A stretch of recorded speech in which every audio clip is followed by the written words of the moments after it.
What's going on, everybody? It's your boy Gem Mint, and today we're going to take an early look at the Ultimate Spider-Man Omnibus Volume 5, completing the run, which sounds familiar. I feel like I said this when I did an overview of Volume 4, and that's because the run was complete with this Death of Ultimate Spider-Man. So what is going on with this Volume 5?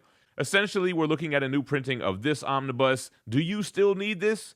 Well, that's what we'll try to figure out as we go through these. So we'll do a comparison, a contrast. But before we do, if you're digging these videos, do me a favor and hit that like button. Make sure you're subscribed so you don't miss one, and let's jump into these overviews.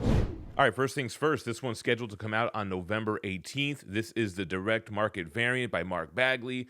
The standard cover is the David LaFuente cover, and I think that the Bagley one goes a little bit harder. You got Ultimate Spider-Man versus the Ultimate Sinister Six. It does have the same spine as the first 4 volumes, so that's what kind of also makes this volume a little bit more intriguing. It matches up with the rest, as opposed to the Death of Ultimate Spider-Man, which has that more traditional Ultimate Universe spine that they've done for like the Jonathan Hickman Ultimate Universe and I'm sure some others. But we'll do some more comparisons. Here's the back. So Volume 5 collects Ultimate Spider-Man 150 through 160, Ultimate Fallout 1, Ultimate Marvel Team Up 1 through 16, Ultimate Spider-Man Super Special 1, and then material from Ultimate Fallout 2, 4, and 6 with a $100 cover price. So essentially the same thing collected in the Death of. You get Ultimate Comics 15, which is that one issue collected here, issues 1 through 15 in Volume 4. Then it has 150 through 160, which is the same. The Death of does contain Ultimate Comics Avengers vs. New Ultimates 1 through 6, and then Ultimate Fallout 1 and material from 2, 4, and 6. So it actually does have a 6-issue miniseries that this doesn't have, and then this has that 16-issue Marvel team-up that this doesn't have. You can pre-order now for 25% off over at panelboundcomics.com, formerly Organic Price Books. You can still save an additional $2 off every order by using code GEMMINT at checkout, and they are still having a massive publisher sale with all sorts of omnis from Marvel and DC at 50% off. Make sure to check them out. They went with the same image as the Death of Ultimate Spider-Man. This one is more just like a red and blue color scheme. So for Ultimate Spider-Man Volume 5, they went with the regular coloring of that same image.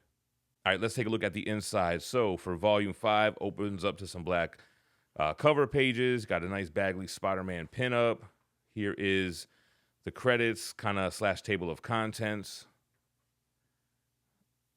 Going into a kind of previously in Ultimate Spider-Man. The Ultimate Spider-Man run ended, and then they kind of rebooted it, and then they jumped back into the legacy numbering. Here's the LaFuente wraparound cover, which is the standard dust jacket for this omnibus.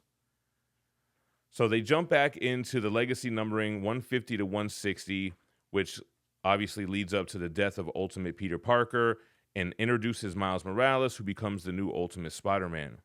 So that's that whole issue 15 thing. It was a 15-issue kind of relaunch, and then they went back to this legacy numbering. So here's Ultimate Spider-Man 153. You get the Virgin covers prior to the issues.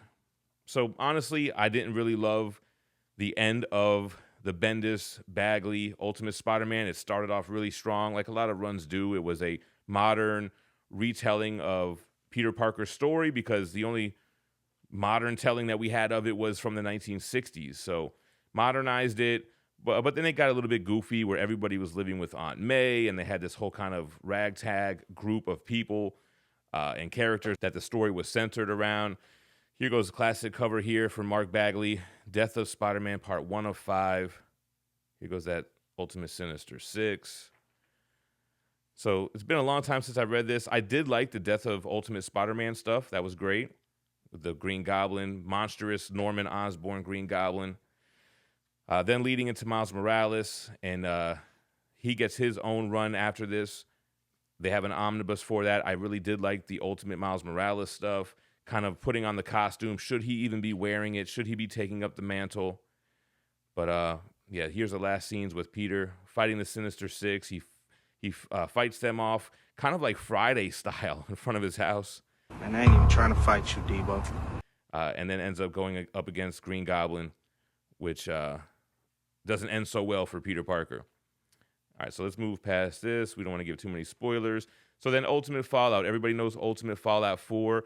is the first appearance of Miles Morales. They give you the whole issue for issue 1, but then only the pertinent stories from the subsequent issues. So this gives us the Ultimate Marvel team-up. So Spider-Man and Ultimate Wolverine before the current Hickman iteration of the Ultimate Universe. I don't think I've actually read this stuff, and I was surprised to see it was collected here. So Ultimate Team-Up 1 through 16. Yeah, in the Ultimate Universe, I'd have to check this stuff out. I haven't really heard too much about it, to be honest. But here goes Ultimate issue 4's cover, team-up with Tony Stark.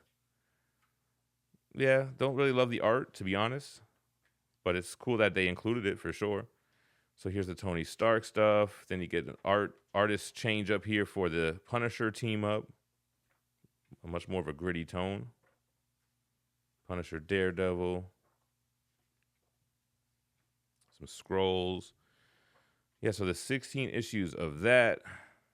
Then we get the Ultimate Spider-Man Super Special before we finish the Ultimate Fallout stuff. So looks like a Vampire Story Blade. Here's Elektra.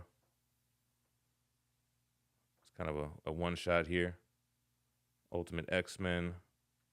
Nice J. Scott Campbell variant for Ultimate Spider-Man 150. Here goes the wraparound cover for the hardcover. So you get some bonus variants here in the back. Kari Andrews, Zombified Spider-Man. Kind of like a Death of Superman homage. Dust jacket for the other Omnibus. The Marko Djurjevic, famous 1/25 ratio covers. Ultimate Fallout 4 second printing showing Miles.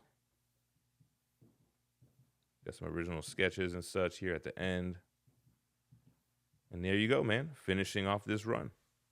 All right, guys, there you have it. The Ultimate Spider-Man Omnibus Volume 5.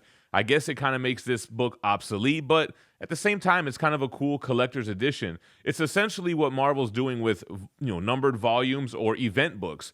If you want to read The Death of Ultimate Spider-Man, you can just pick this up. It's a self-contained story. You don't need to read all the prior stuff, although, as always, that helps. But if you want to just collect the entire run, you're probably going to go volumes 1 through 5. If you just want to see the first appearance of Miles Morales and kind of what led up to that, you're going to jump for this Death of Ultimate Spider-Man. Let me know what you think about it in the comments down below. As always, I appreciate you watching. Stay minty fresh. Peace.